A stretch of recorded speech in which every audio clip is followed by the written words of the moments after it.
Hi everyone, welcome to Eco Talks. അപ്പോൾ ഇന്ന് നമ്മൾ ക്ലാസ് സ്റ്റാർട്ട് ചെയ്യുന്നത് ഒരു ചെറിയ വലിയ ക്വസ്റ്റ്യൻ ആയിട്ടാണ്. What is economics? എന്താണ് ധനശാസ്ത്രം? ഞാൻ നിങ്ങളോട് ചോദിക്കുവാണ്. നിങ്ങളുടെ കയ്യിൽ 50 രൂപയുണ്ട്. അത് ഉപയോഗിച്ച് നിങ്ങൾക്ക് സിനിമ കാണാം, അല്ലെങ്കിൽ സ്നാക്സ് വാങ്ങാം, അല്ലെങ്കിൽ സേവ് ചെയ്യാം. എന്നാൽ ഈ 50 രൂപ വെച്ച് ഇതെല്ലാം ഒരുമിച്ച് ചെയ്യാൻ പറ്റുമോ? ഇല്ല. ഇതാണ് എക്കണോമിക്സിന്റെ ബേസിക് ഐഡിയ അല്ലെങ്കിൽ അടിസ്ഥാന സിദ്ധാന്തം എന്ന് പറയുന്നത്. That is we have limited resources but unlimited wants.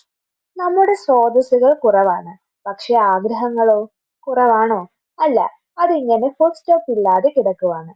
അപ്പോൾ നമുക്ക് എക്കണോമിക്സിന്റെ ഒരു സിമ്പിൾ ഡെഫിനിഷൻ നോക്കാം.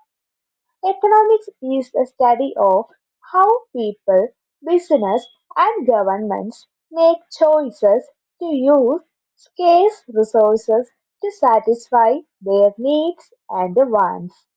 എക്കണോമിക്സ് എന്നത് ഗവൺമെന്റും ബിസിനസ്സുകാരും ആളുകളും എല്ലാം അവരുടെ കയ്യിലുള്ള ലിമിറ്റഡ് റിസോഴ്സ് ഉപയോഗിച്ച് അവരുടെ ആഗ്രഹങ്ങളും ആവശ്യങ്ങളും എങ്ങനെ നിറവേറ്റുന്നു എന്ന് പഠിക്കുന്ന ശാസ്ത്രമാണ്.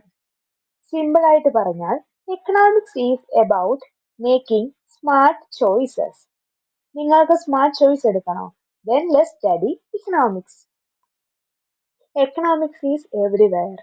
അത് നിങ്ങൾക്കറിയാമോ?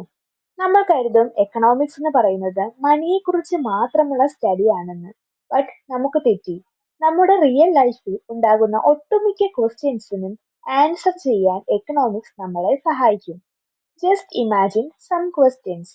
എന്തുകൊണ്ടാണ് പെട്രോൾ പ്രൈസ് കൂടുന്നത്? എന്തുകൊണ്ടാണ് അൺഎംപ്ലോയ്മെന്റ് കൂടുന്നത്? ഞാനിപ്പോൾ ഒരു ലോൺ എടുക്കണോ അതോ വെയിറ്റ് ചെയ്യണോ? ഇങ്ങനെ നിരവധി ചോദ്യങ്ങൾക്ക് നമുക്ക് ഉത്തരം കണ്ടെത്താൻ എക്കണോമിക്സിലൂടെ കഴിയും. ഇനി നമുക്ക് നോക്കേണ്ടത് meaning and definition of economics. Greek word ആയ ഒയ്ക്കണോമോസിൽ നിന്നാണ് എക്കണോമിക്സ് എന്ന വേർഡ് ഡിറൈവ് ചെയ്തിരിക്കുന്നത്. ഇനി വേർഡിന്റെ മീനിങ് എന്താണ്? One who manages a household. Household manage ചെയ്യുന്ന ആൾ. ഒയ്ക്കണോമോസ് എന്ന വാക്കിനെ നമുക്ക് രണ്ടായിട്ട് ഡിവൈഡ് ചെയ്യാം. ഒയ്ക്കോ ആൻഡ് നോമോ. ഒയ്ക്കോ മീൻസ് ഹോം. അതിൽ നിന്നാണ് എക്കോ ഡിറൈവ് ചെയ്തത്. ഇനി നോമോസ് എന്ന് പറയുന്നത് മാനേജ്മെന്റ്. നോമിക്സ് ഡിറൈവ് ചെയ്തത് അപ്പോൾ ഈ നോമോസിൽ നിന്നാണ്. എക്കണോമിക്സിനെ അപ്പോൾ നമുക്ക് എന്തെന്ന് പറയാം? ഹോം മാനേജ്മെന്റ് എന്ന് പറയാം. സോ എക്കണോമിക്സ് എന്ന് പറയുമ്പോൾ നമുക്ക് കൺക്ലൂഡ് ചെയ്യാം, ഇത് മനുഷ്യർ അവരുടെ പരിമിതമായ വിഭവങ്ങൾ എങ്ങനെ ഉപയോഗിക്കുന്നു എന്ന് പഠിക്കുന്ന ശാസ്ത്രമാണ്. അപ്പോൾ ഇന്നത്തെ ക്ലാസ്സിലൂടെ നമുക്ക് എന്താ എക്കണോമിക്സിനെ പറ്റിയുള്ള ഒരു ബേസിക് ഐഡിയ ലഭിച്ചു എന്ന് കരുതുന്നു.